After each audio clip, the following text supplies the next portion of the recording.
আসসালামু আলাইকুম এভরিওয়ান। আয়ারল্যান্ডের বিপক্ষে প্রথম টি-20 ম্যাচটি খেলতে সন্ধ্যায় মাঠে নামছে টাইগার বাহিনী। কিন্তু এরই মধ্যে ক্রিকেট পাড়ায় চরম উত্তেজনা কাজ করছে লিটন ও নির্বাচক গাজী আশরাফ হোসেন লিপুর কর্মকাণ্ড নিয়ে। লিটন কুমার দাস গণমাধ্যমকে জানিয়েছেন, টিম নির্বাচনের আগে ক্যাপ্টেন ও কোচের কোনো পরামর্শ নেবে না। তারা যে টিমটা দেবে এই টিমটা নিয়ে খেলতে হবে। কিন্তু ক্রিকেটের যে নিয়ম, এই নিয়ম হচ্ছে একটা টিম গঠন করার আগে অবশ্যই ক্যাপ্টেন ও কোচের পরামর্শ নিতে হয়। কিন্তু গাজী আশরাফ হোসেন লিপু বলেছে, সম্পূর্ণভাবে মিথ্যা কথা বলছে লিটন, কারণ আমাকে বিসিবি থেকে এরকম কোনো কথা বলেনি। বিসিবি থেকে বলেছে যে আমি যে টিমটা দেবো এই টিমটা নিয়ে তাদের খেলতে হবে।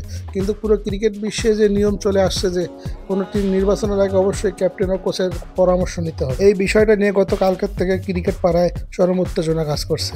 একটা সিরিজের মাঝখানে কেন এইসব আলোচনার সৃষ্টি হয় বাংলাদেশ ক্রিকেটে বুঝি না। তবে কি আয়ারল্যান্ড সিরিজের পরে টি-20 থেকে অধিনায়কত্ব ছাড়ছেন লিটন কুমার দাস?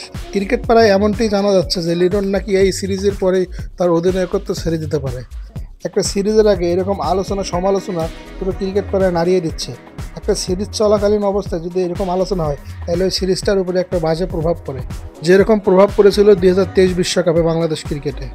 তবে লিটনের কথা বলতে পারি, লিটন তার ক্যাপ্টেন্সিটা ছাড়বে না আমার যতটুকু বিশ্বাস। তবে সর্বশেষ ছাপিয়ে টি-20তে আয়ারল্যান্ডের বিপক্ষে বাংলাদেশ ভালো করুক, এটাই আমরা চাই।